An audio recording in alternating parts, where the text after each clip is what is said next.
Данный кураль был сделан военнослужащими нашего батальона из ГИС КПВТ ВТР-80 для личного состава.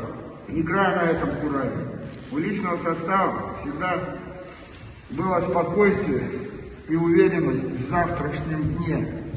Такой же кураль делала 112-я дивизия, которая командовал генерал Шаймуратов.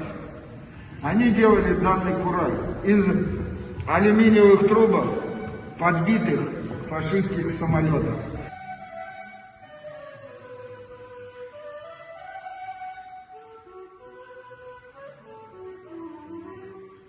Вы знаете, музыка, звучащая от игры на курае, поднимает дух башкирского народа на такой уровень, где башкирский народ идет всегда с победой.